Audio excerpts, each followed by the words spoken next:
And this is our in-camera gallery website. In-camera we conceived last year as the home for this sound and ceramics collaboration. So it's this tiny, tiny white cube space. If you haven't been to the Ceramic House is a kind of fantasy world, if you like, of Kay's work, and it is full of light and colour and texture. Basically everything has been tiled, that can be tiled in the entire building.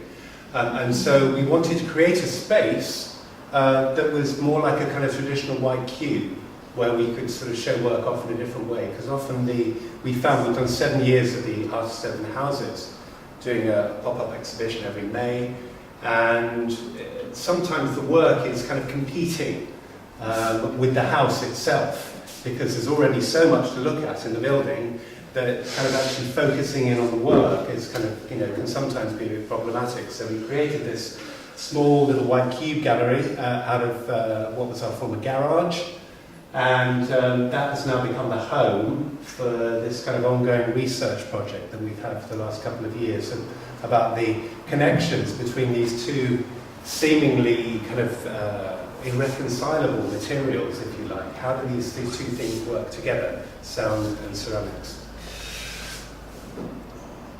So, at this point, I'm going to hand you over to Kay, and she's going to explain the significance of this place. Yes. So, Kuliagård is a residency in Denmark where I went in 2013 and again in 2014 to make work for my Danish project at the Ceramic House, which was called Fantastic Tales. And that is where I met Juan, who is sitting right here. So it was because we met there that I invited Juan to participate in the Dark Light show at the Ceramic House in 2015. That was black and white ceramics. 10 artists from 5 continents all making black and white ceramics. And so that was a lovely, successful exhibition. I think it was particularly successful because it was black and white ceramics, which you could see more clearly, to follow on from what Joseph was just saying about against the colour of the house. And it was at that point that we started discussing the idea of having a Korean show. I'd already had it in mind. I wanted to have a Korean exhibition because I was aware of the strength of the ceramic scene in Korea at the moment. And so there I had someone on the ground in Korea who was available to help me organise the whole thing. It was absolutely invaluable having one. It wouldn't have, I don't think it would have been possible to really pull it all together if I hadn't known one. She was so helpful. We talked about it for about, well, it's been 2 years, so it's since May 2015. That's when we first started discussing the idea. And so one was sending me suggestions of artists to invite, institutions, universities, curators, galleries, all these kinds of things. And so I put all this information together into a funding bid, and I got an Artists International Development Fund to go to Korea. And that was my research trip in October, November last year. I was there for 3 weeks and I met all the Korean-based artists. There are 15 artists in this exhibition and 10 of them live in Seoul. And so I got there and one presented me with the itinerary, and we didn't have something every single day for 3 weeks, but pretty much most of it, I think. She had arranged this amazing itinerary, and I met all the artists in their studios. I gave a talk at the Seoul National University. I met gallerists, curators, I went to museums, we went to some residency centres. So that was all really fascinating. And I gathered information about my own piece of work as well, because I'm making a piece of work for British Ceramic Biennial, just like, well, all 4 of us are working on work for British Ceramics Biennial, which we'll come to in a bit. Yeah, we'll go through some of the images from the trip. Oh, can I just mention about Hanko? Yes. So, Hanko Roo, I don't know if we're pronouncing his name. Yes, I mean, pronounce it. So Joseph put me in touch with Hankel, and he is Mr. Sound Art in Korea. He's a very established sound artist in Korea. And so I was Joseph's envoy, and I went off to meet Hankel. And he's been, again, just like Juan, an invaluable person to know, and he has introduced Joseph to all kinds of Korean sound artists. So he's going to talk more about the sound art later. Yeah. Okay. So this is me. So what I did was I recorded the artists in their studios with Joseph's equipment, and any artists who were making work which involved sound. I mean, not everybody was making something at the time which involved sound, but so in this photograph I'm in one studio, and I think you were grinding up black fired ceramic and then mixing it into white porcelain. And at the same time I recorded Bo Kyun, who is another artist that's been in the Made in Korea exhibition, throwing, and this is Haimi Lee in a different studio throwing. I think she's throwing the lids for some oil lamps, which are literally about 1 millimeter aperture in the top. I mean, everyone was so skilled. It was really humbling to be in Korea and meeting all these artists in their studios. So I filmed everybody as well. And so this is Wook Jae-meng, who, now this lion, I was so thrilled that he actually sent me the lion for the exhibition. I didn't record any sound here because it was a silent work, but I filmed everybody, and I've given all the footage to Nikki Lang of Telefilms, who's been making films for us for the last several years now.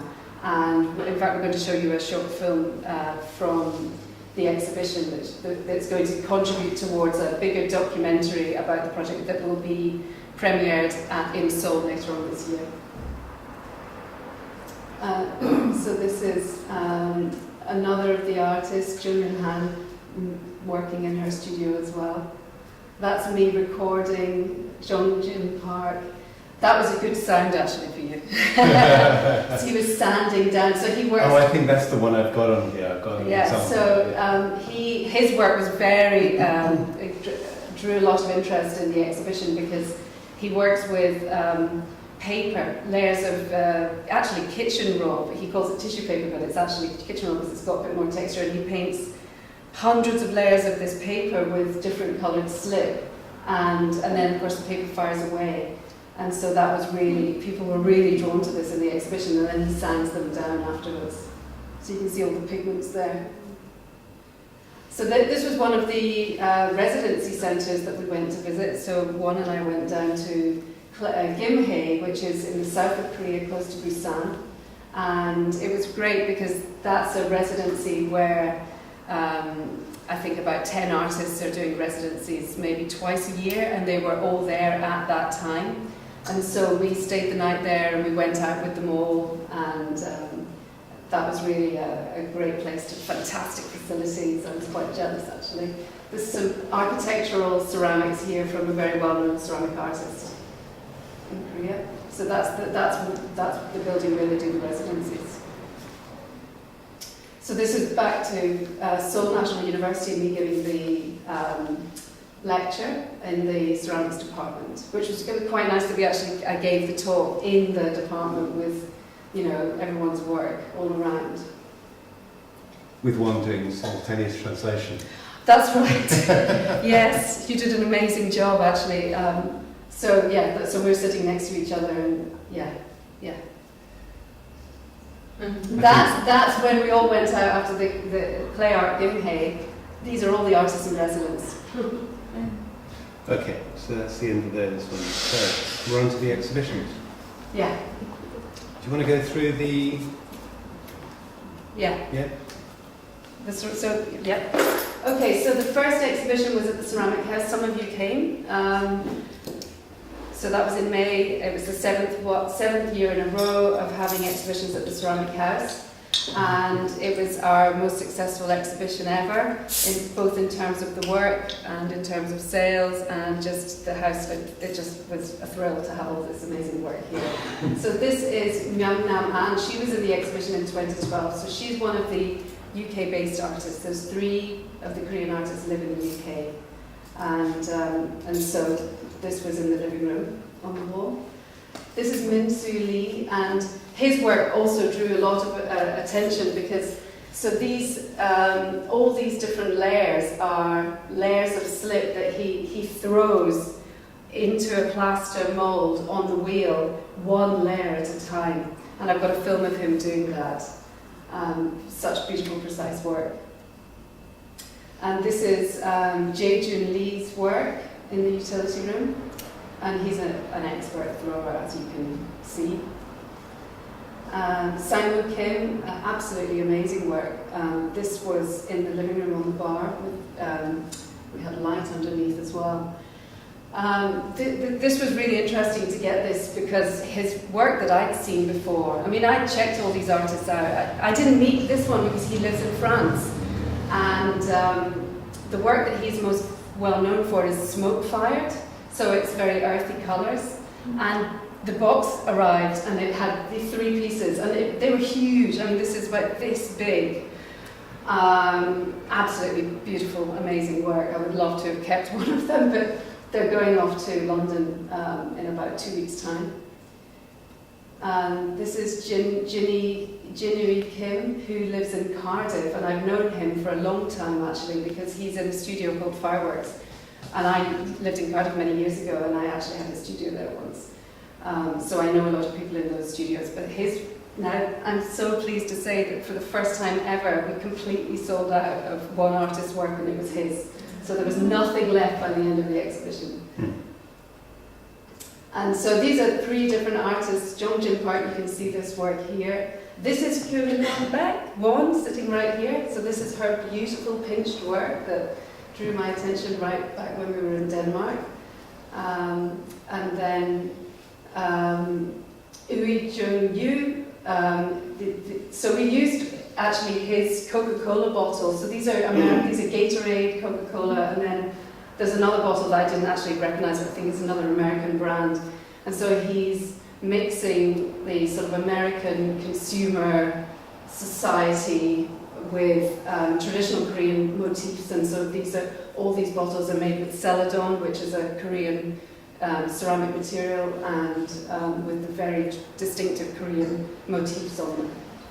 It was kind of that inspired our title. Actually, yeah, Made in Korea. Made in Korea comes from that. When you say the kind of that phrase, it sounds a bit like sort of made in China or made in Hong Kong or whatever. You kind of imagine mass production. And actually all the work we're featuring is all handmade, highly crafted.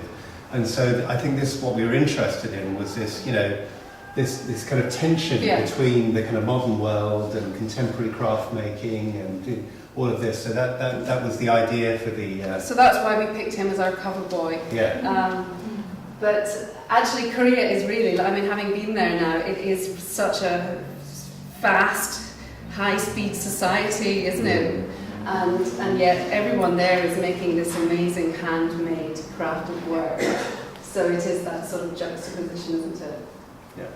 This is another piece of Min Soo Lee's work. So this is the one who does the layers, those cylindrical vessels. And so this was a new piece, and I actually, he sent me the pictures of the work and that he was going to send, and I said, well, what about that new piece that you were arranging? Because I've got a film of him arranging this.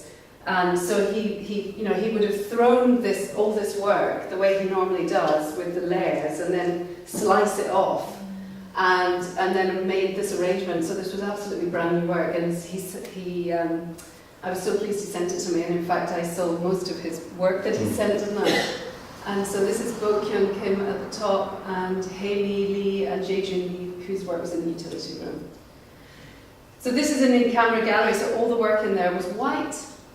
And we have Chim-Bok Lee here with these quite extraordinary, this was massive actually, vessels, which are all about going for walks in the forest. And the dots and the lines signify sort of objects, obstacles, whatever, things that happen to him on the way.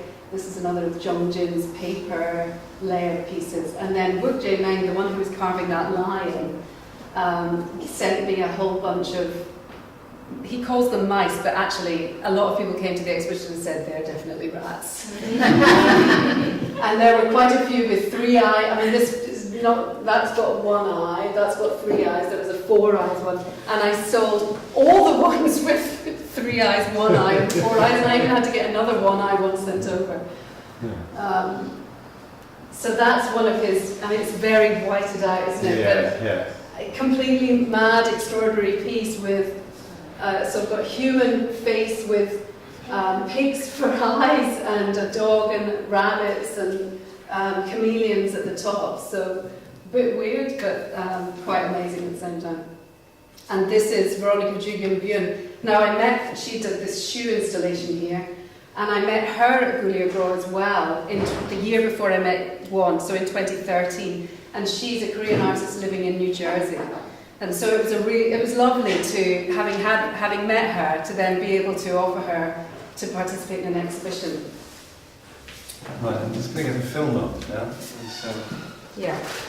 well, for some reason it won't show in PowerPoint, but I can get it to show. Sorry about this. No, I'm afraid we can't show the film. But you can look at the film on the Ceramic House website. Right, so back to the timeline. So it's back over to you. Okay, so the exhibition, so we're absolutely thrilled that for the first time ever, the exhibition is going to a London gallery. Wow. And that is because Myeongnam and the one with the spiky things on the wall exhibits with them, with Sladmore Contemporary. And so it's absolutely brilliant. And it's going to open on the 12th of July, and it's going to go on until the, I think, 28th. Actually, I think it might have been extended until the 4th of August. So, yeah, so we're going to be, so if any of you missed the exhibition at the Ceramic House, it's going to be out there at Sladmore Contemporary, which is just off Berkeley Square in Mayfair. And equally, if anyone wants to come to it, then let me know and I can make sure you get an invite. But this is kind of what I've been angling for quite a long time, because one of the challenges of showing work during the open houses is, you know, not that many people come with enough money to buy the kind of the sort of price range of the work that I'm showing there. I mean, I do sell work, but hopefully, you know, this will sort of step everything up a bit. And Jerry Farrell, the director of Sladmore, came to the exhibition and was absolutely thrilled, and actually left. He's been running the Sladmore for about 50 years, and when he left, he said, "I've never enjoyed an exhibition more in my life." So let's see if that's really true. But, you know, maybe we'll be able to continue working together. Let's see how this one goes first. And then, after that, we managed to get British Ceramic Biennial on board as well as a partner. So that's another coup, you know, fantastic. British Ceramics Biennial is in Stoke-on-Trent. It's been going for 10 years. Well, this will be the 5th iteration. So 10 years this year. It started in 2007. And it was quite challenging. This is Barney Hare-Duke, the director. It was quite challenging to persuade him to let us be involved, partly because they already had a UK-Korean project, actually residency happening, with a very well-known British ceramic artist, Neil Brownsword, and a very well-known Korean artist, Juri Kim. Oh, I said that right? Yeah. Anyway, but he was really interested, and I think we were enthusiastic enough, and also the sound element. And so this is where Joseph will take over to talk about the sound app, the mobile sound app that we will be working on. So this is us in the Spode Works. That's where BCB takes place. It used to be the Spode Factory. And look at it. I've only ever been there before when it's been, you know, polished and dusted and beautiful exhibition space. And in fact, the reality is there were pigeons flying everywhere. There was water pouring through the roof. I mean, it's a properly derelict building. Stoke-on-Trent bought the building up, and City Council, I mean, and so it's theirs. You know, no one can take it away, and they are beginning to develop bits of it as well now. So that's great. So it's onwards and upwards, and they're all rooting for the Stoke-on-Trent City of Culture bit as well at the moment. So in this space, we're going to have this is our space. So we've got this wall here is going to be transformed by Juan and Jin's installation, which they're going to talk about afterwards. And right opposite, on the other side, so it's quite a big space, I'm going to have a piece of work that I'm making right now. Sorry, I'm facing the wrong way. And then Joseph... I'd like to show you this. I was going to show you the prototypes that I'm actually working on, but I had to destroy them today because I cast them. I had to turn them into molds today, which means you have to destroy the prototype. And I couldn't even delay by one day because I've got an American magazine. You need finished photographs of finished work in 10 days' time. And so I really had to. So I've made that one, and another one so far. One of them. Here they are. So that's what it looked like earlier on today. And that's another one. So I've actually done 3 of them now. And I'm just going to try and get 3 finished pieces just in time to send off to this magazine. So that's what I'm going to be. So I'll just talk a tiny bit about the roof tiles. So those are inspired by Korean roof tiles. So I'm an architectural ceramicist, so I make tiles. And so the idea about the work that we are doing here is my work responds to the Korean ceramic heritage, and Jin and Juan's work responds to Stoke-on-Trent, the potteries. And so I thought, I went to Korea and I did all this research, and I went to the national museums and I looked at all the celadon and the porcelain, and I had all these ideas, but actually in the end, the roof tiles was the thing that kind of drew me the most, because they're tiles and they're very Korean and specific, and they are the traditional Korean architecture. They are kind of at the end of the beams of wood that form the struts of the roofs. You've got these tiles that go all the way along like that. So I'm kind of making my own versions of them, working in relief, which is what I specialise in. And I'm planning to have a big installation on the wall of these, but that's as far as I've got right now. So I'm nothing like as advanced as the Koreans. So I'll hand you over to Joseph to talk about the sound stuff now. So what became clear from kind of, if you think back to that space, and you've got this big divide between these 2 pieces of work, there's kind of a conversation going on with this kind of big space in the middle. And we were thinking originally about kind of putting stuff onto the floor, off the walls, and they would kind of start to meet each other. And the original idea for the sound element was to be a digital thing, which is still happening. So the sound installation is actually a new thing that happened during the research trip. So what I'm going to do is make a 4-channel installation using the 2 sets of sounds that are now collected. One which is the stuff that Kay got for me on the research trip last autumn. And the second lot, when we went around all these factory tours to Johnson Tiles, and various other, Emma Bridgewater, various places. That's at the Johnson Tiles factory. Basically I've got some really lovely kind of industrial recordings on one side from Stoke-on-Trent, these kind of machine noises, which I'll play you just the raw samples of in a minute, just a little snippet of them. And then the other side is these kind of hand-making processes. So that's what the sound installation is going to be. So you'll have one set of sounds coming from beside one work, and the other set of sounds, and then the sounds will kind of meet in the middle to kind of create the dialogue, if you like, between the 2 sets of pieces. And we're going to have the Korean sounds coming from my work, because my work's about Korea, and this Stoke-on-Trent sounds. Can't really hear this, but there are some actually very lovely kind of. This is from the Johnson Tiles factory, and there are some kind of rhythms that you start to pick up on when you listen to it. And so what I'm planning to do is to kind of pick up on these little rhythms when they're in the kind of. It's a very automated factory, so everything's pilots all robotics, production line, things come in at one end, the raw clay comes out as a tile, 45 minutes later, fully glazed and fired, So you've got this extraordinary kind of futuristic factory.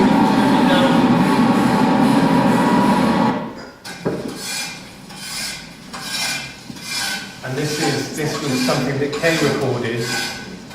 Sounds like scraping sounds or something. I think that is the main part. Yeah. Yeah. So this is just the raw material out of which I'm going to, over the summer, going to start to build something with these two sets of sounds to create this conversation.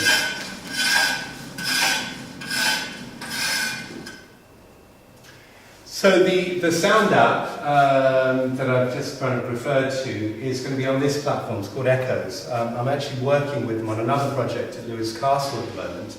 They're building the actual a dedicated app.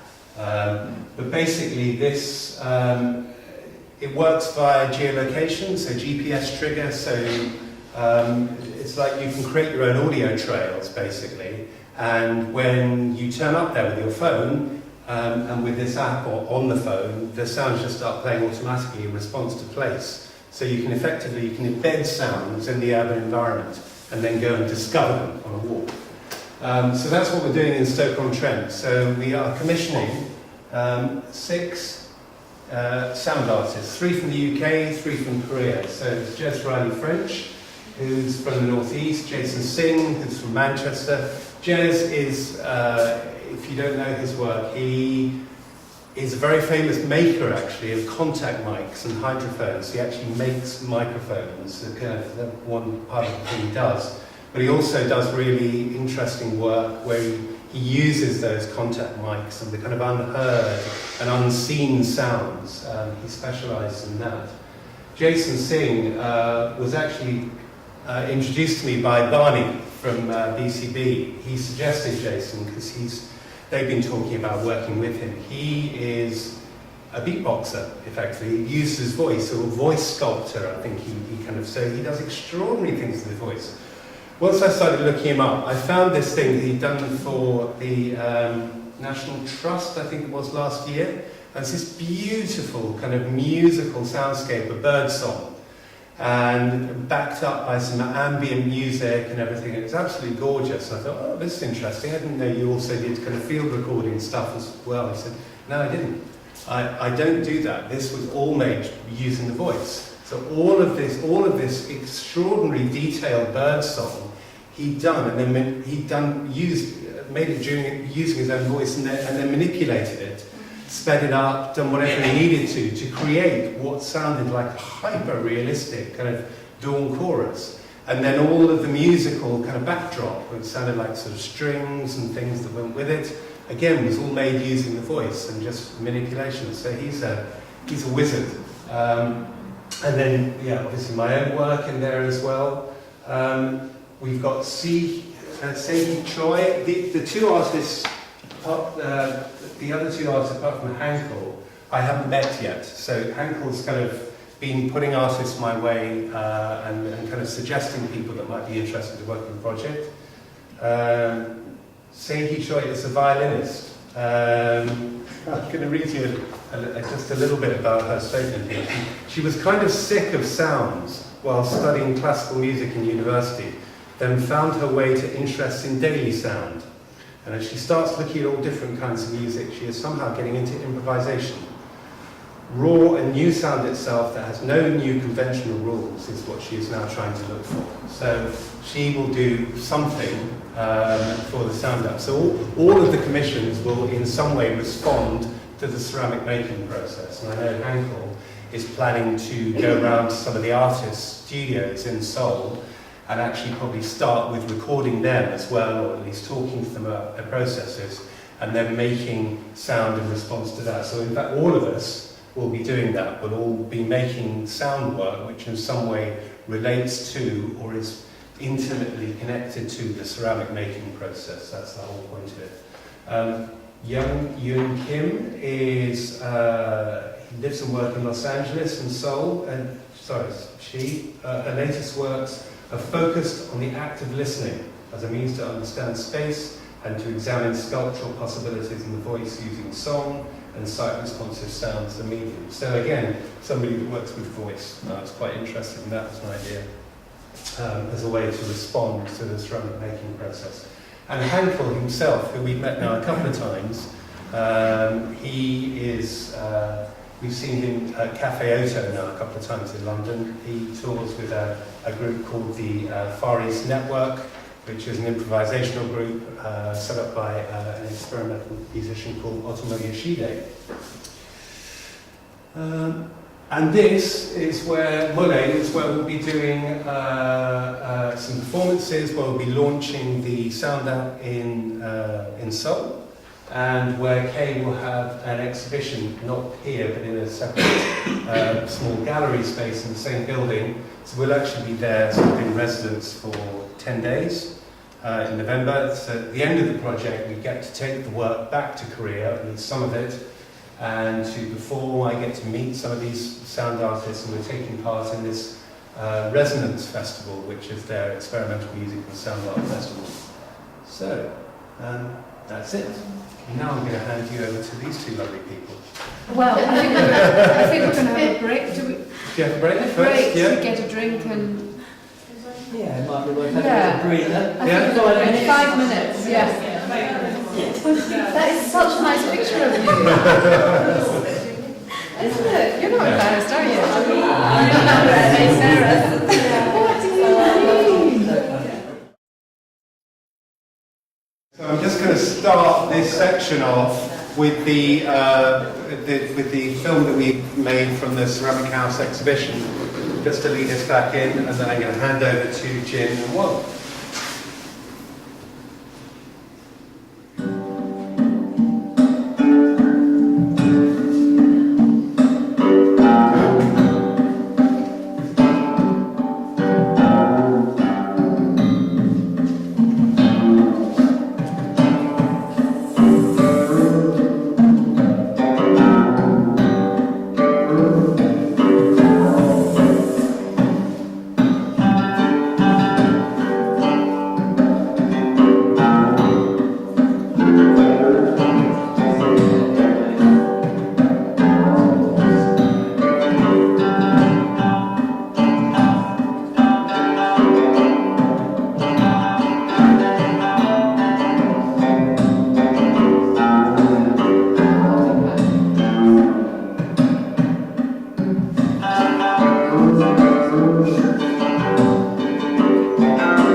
So thank you, Joe and Kay, inviting us here, and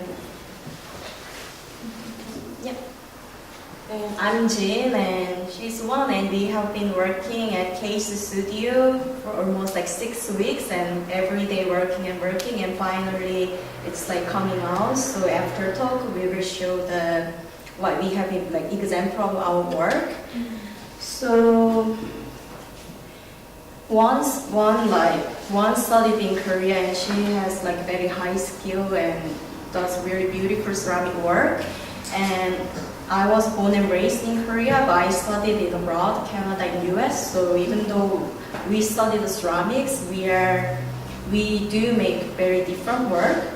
And I do make more like installation and narrative based work. And she makes like very beautiful ceramic works and high skill. So before, like when she asked me if she wanna like do the residency and make work and do the collaboration work, and I said yes right away because I think the collaboration works always comes very exciting and nicely when each artist has a very different background.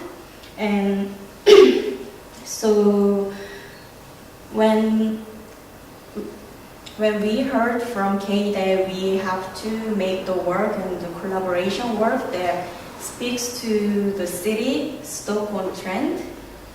And before, like I had no idea about Stockholm trend. I knew about Wedgwood and Portmeirion, like many ceramics factories there, but I had no idea about like history of Stockholm trend. So what we did was we had several meetings in Korea before coming to Brighton. We met several times, and then every time we had like a homework, like that's like a study about Stockholm trend, and we had a meeting about what we found, and then talk about the city, and try to find something that we both like interested in about the city. And I have known we have been known each other for a few years. I think there is something that we both highly interested in, which is feminism. And accidentally, we found this article on like Google while like we are researching about Stockholm Trend City and about laborers, factory workers. And this article really was interesting that when people think about Stockholm trend, it's like in very industrial city and there are lots of ceramics factories. But only this article was specifically talks about laborers, especially female laborers in Stockholm trend, and because we are very highly interested in feminism, we decide to make work something speaks to this idea, and which maybe not so many people, not so many other ceramic artists covered about. So this is the article that we first got the idea, and we are thinking what we should.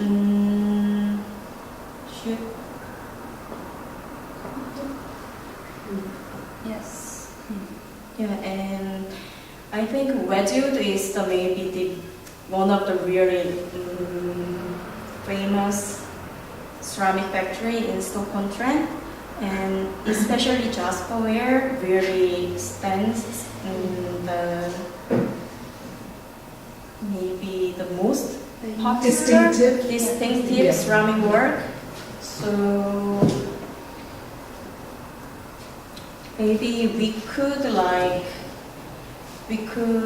make ceramic work which is inspired by Jasperware from Wedgwood, which like the most distinctive ceramic work from Stockholm trend, but speaks about female laborers.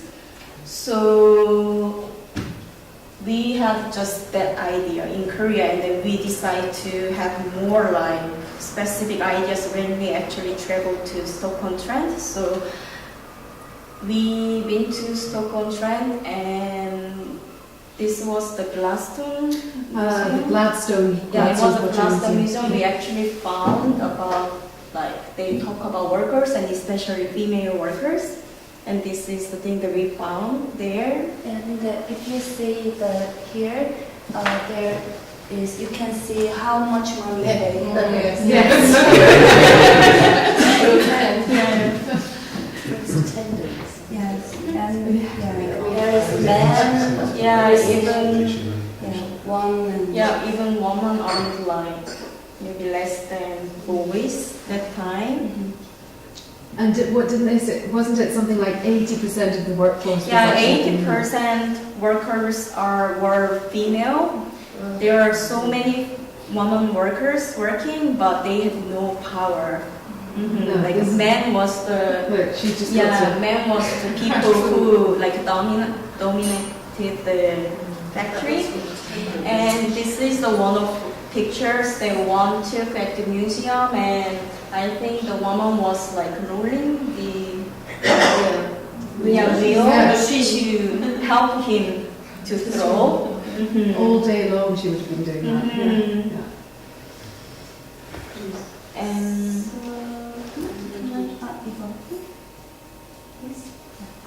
yeah, and this is the photo that we took at the wet wood factory.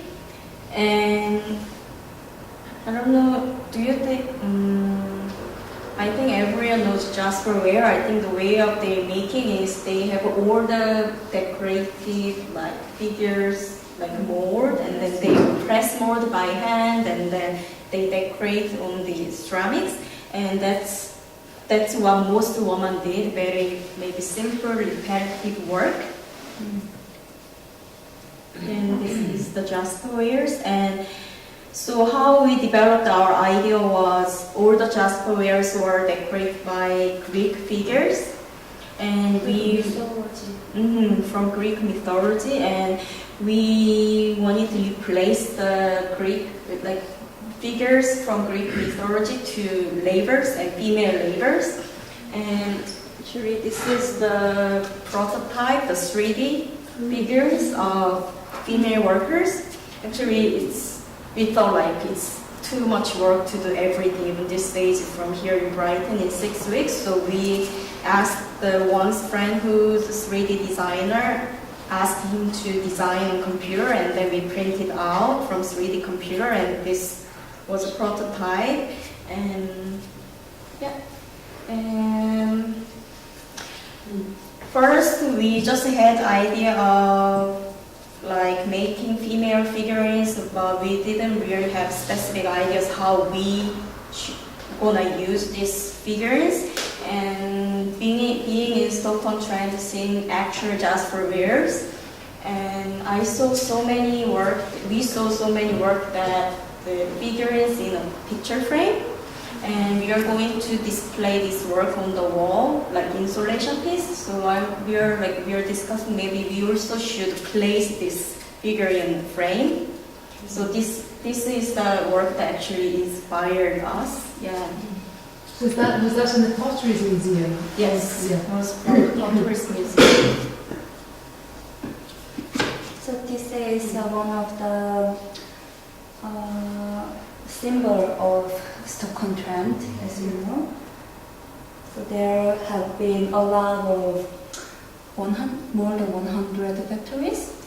So this is one of the decoration work in Pottery Museum, and I just shot.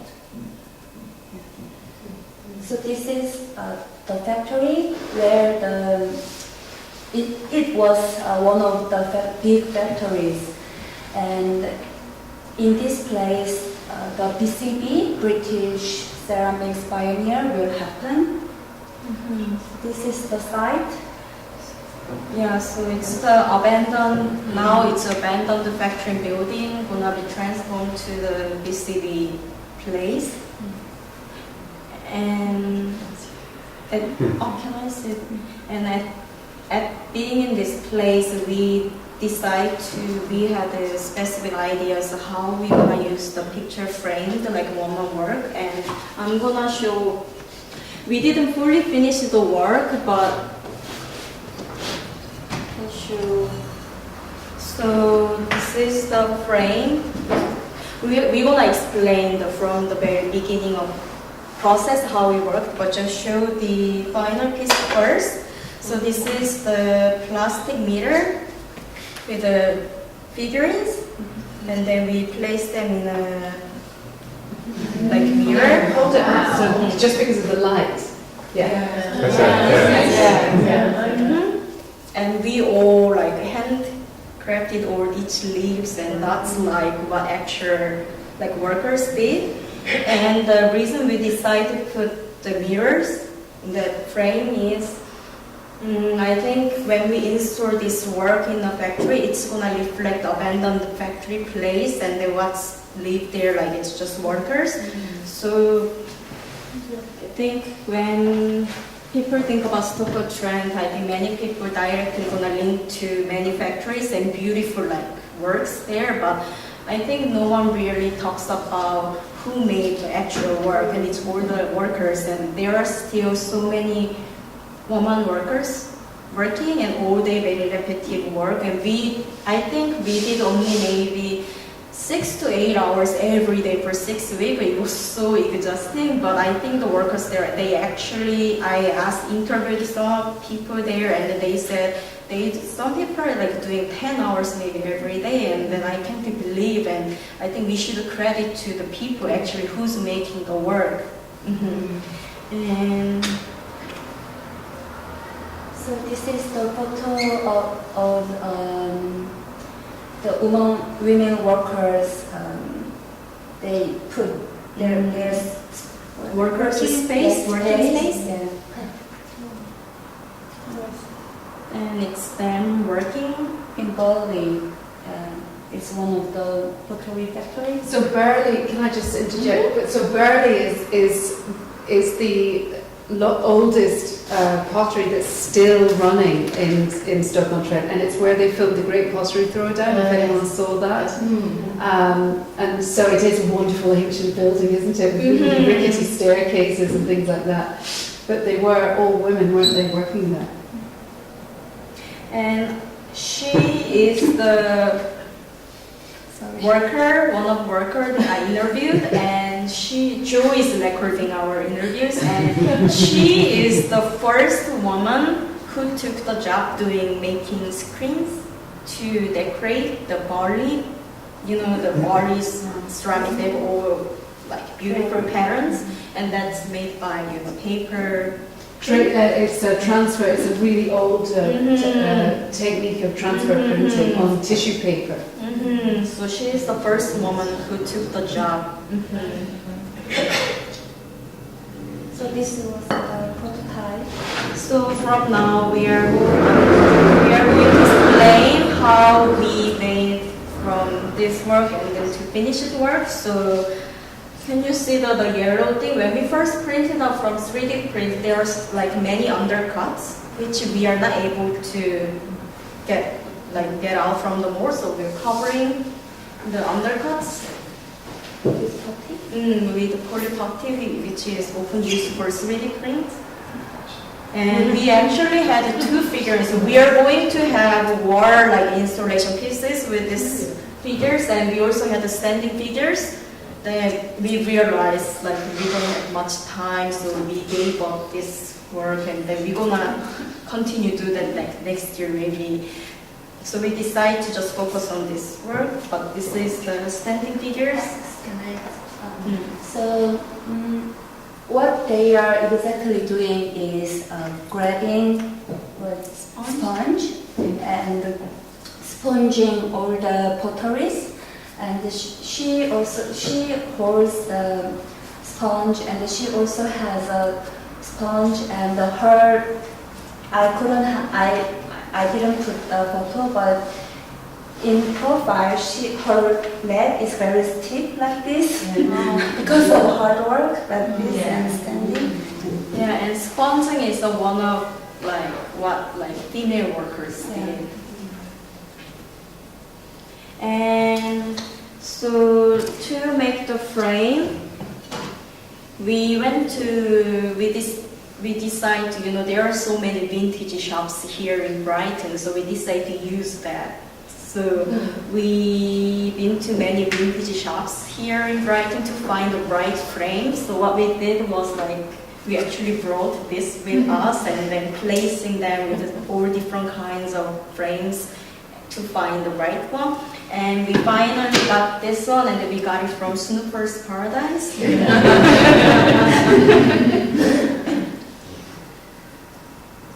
It's me working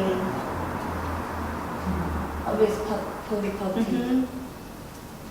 And to make the mold of the frame, you know, the actual frame has the mirror, and then we separate the mirror from the frame, and the one is covering the frame with the clays to make sure there's no plaster leaking. And from this 3D prints, we made a mold, but our actual goal was making 50 of these, but we made more than 50 of these.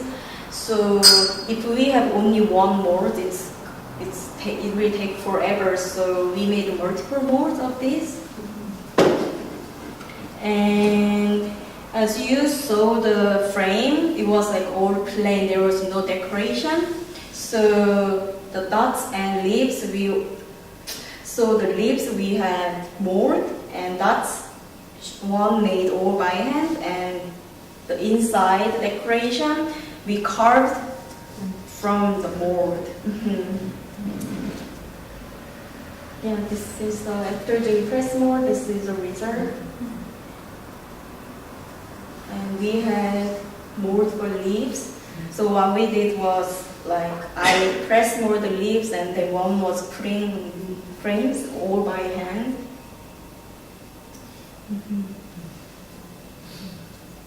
Yeah, it's really true.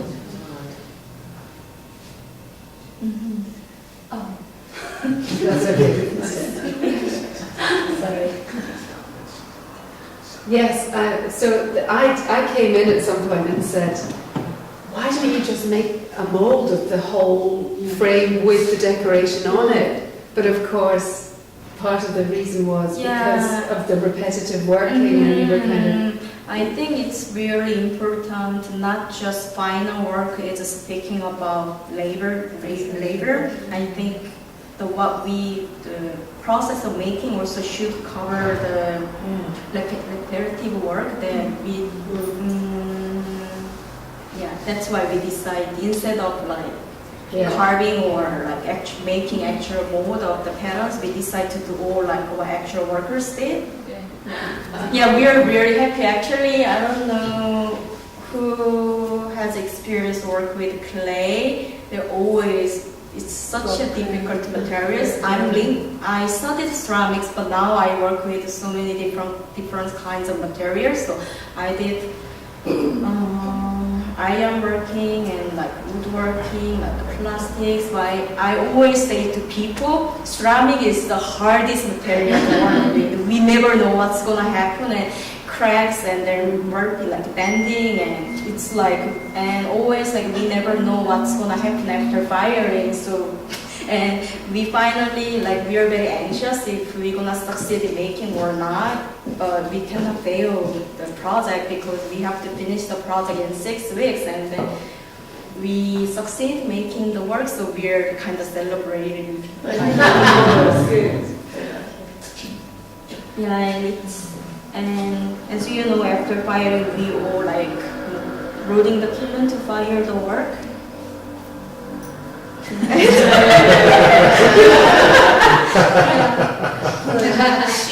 Jean wanted to make a selfie. Is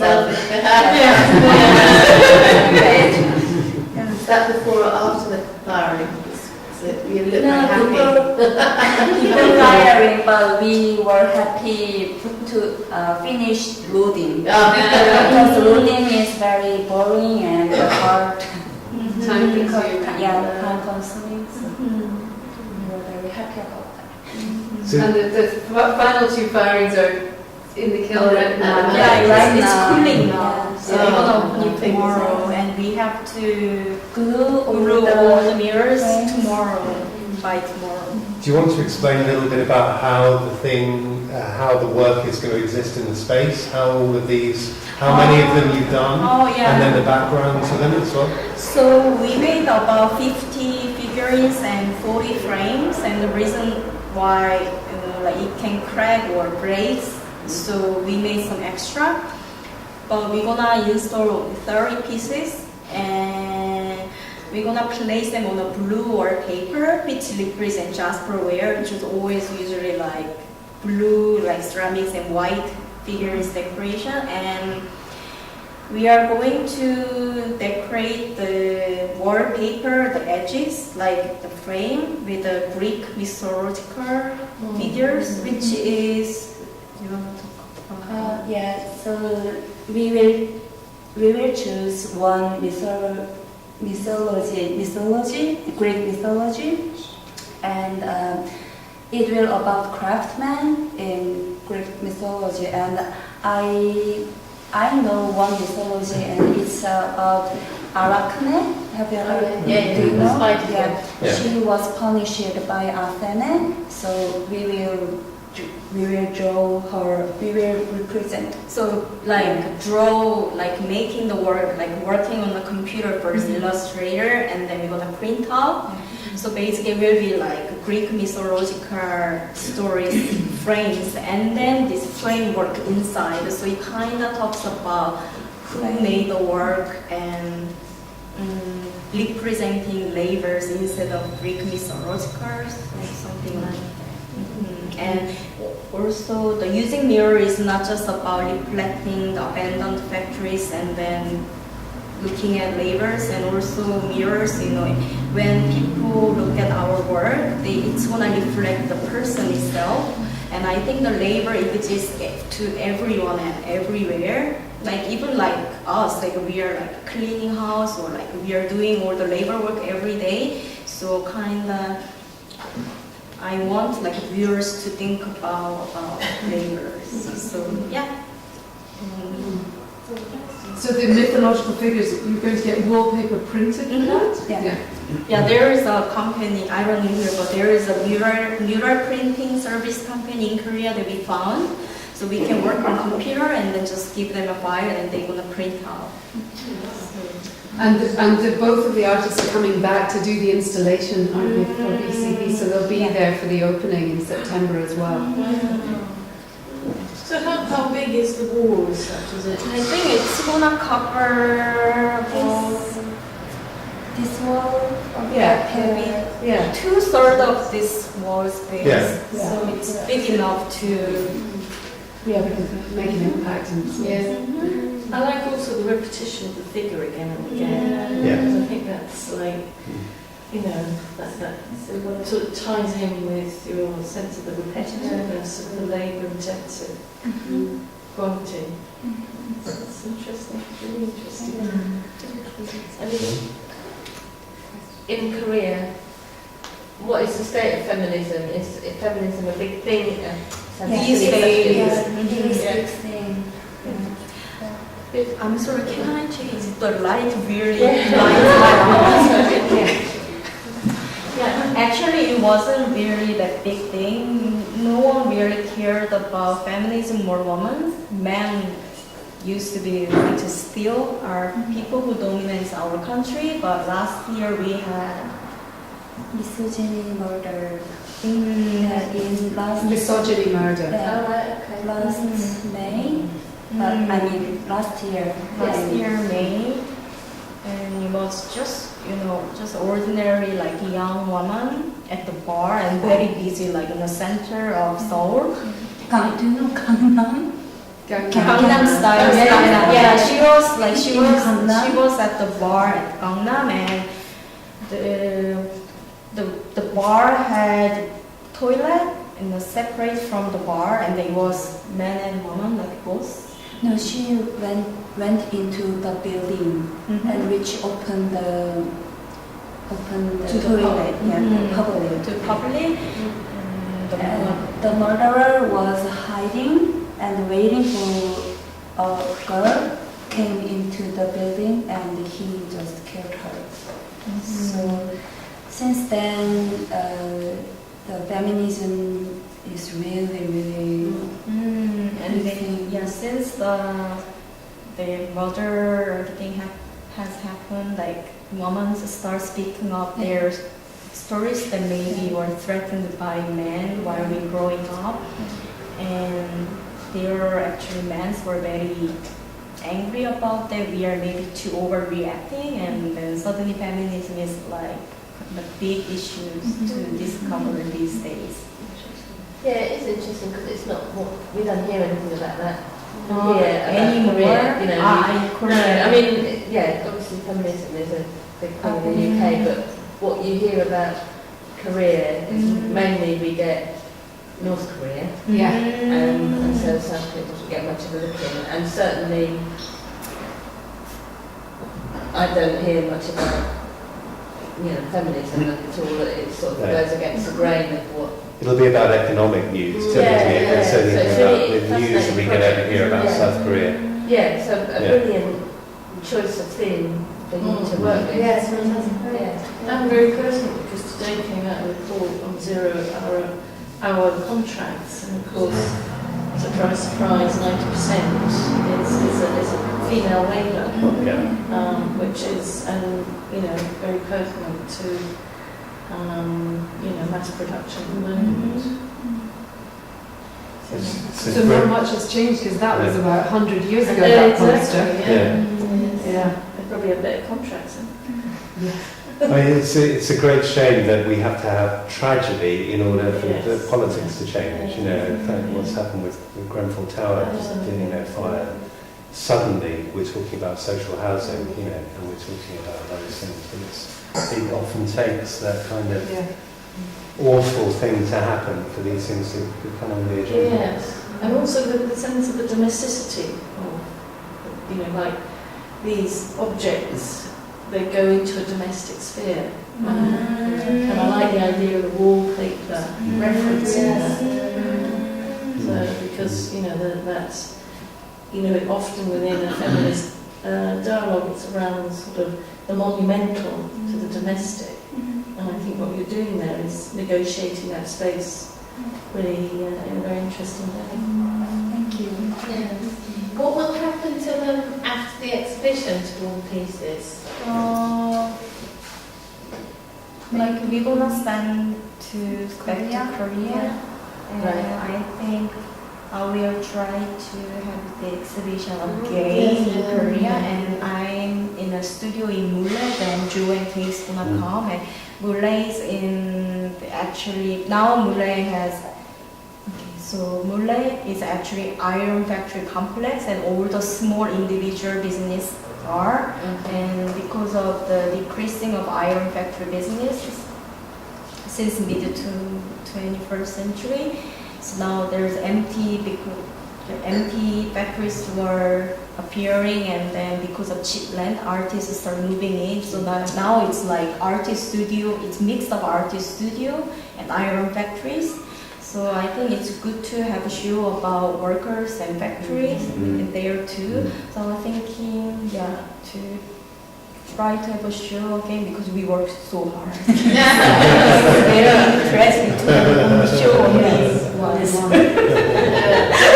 But we have an idea that you don't even know yet, but we have an idea to maybe eventually have a touring exhibition of results of the ceramics and sound residencies that have accumulated over a number of years. So this is only number 2. So maybe in the future we will get it back and we're thinking maybe after sort of 5 years, when there's kind of, you know, when we've got, there might be enough to kind of document this, to then to actually take it out and become a, that's an idea. bring it back over and become part of that. It's good with the mirrors because wherever you put it, it's going to come.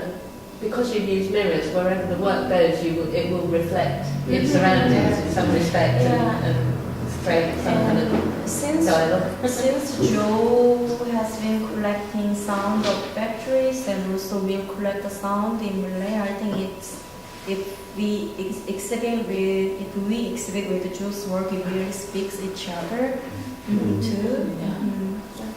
You better bring your sound recording equipment when we go to God, Mule. yes. There are so many things to record. So this is a coincidence that we're doing our exhibition in Mule, and this is where Jin has her studio, so that's very nice. So does anyone else have any questions for anyone? Or comments about anything? When do you finish Phoenix? When do you leave here? So when's the last chance to come down and do your work? Wednesday. Wednesday. Wednesday. 2 more days. Because we will leave on Thursday morning, so maybe Wednesday is the last chance for you.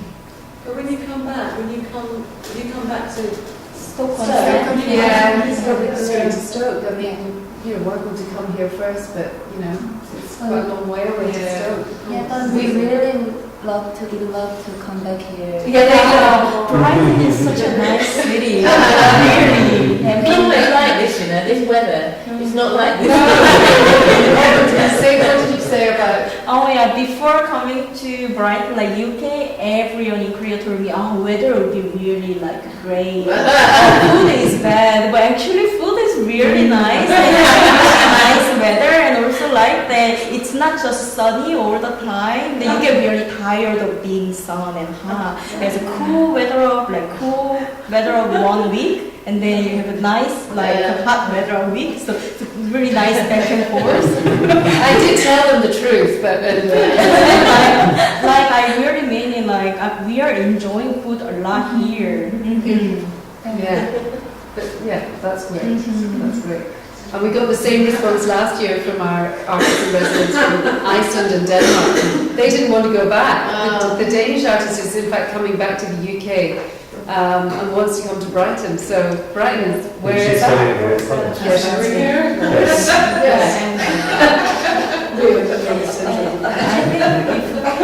If Phoenix has actual residency going on, I'm really sure it will be very popular for international artists. Are you listening? So I think if Phoenix has actual artists in residence, I'm really sure all the international artists would love to come because of Yes, well, we will organise that definitely. Make some links with you, with J&K as well.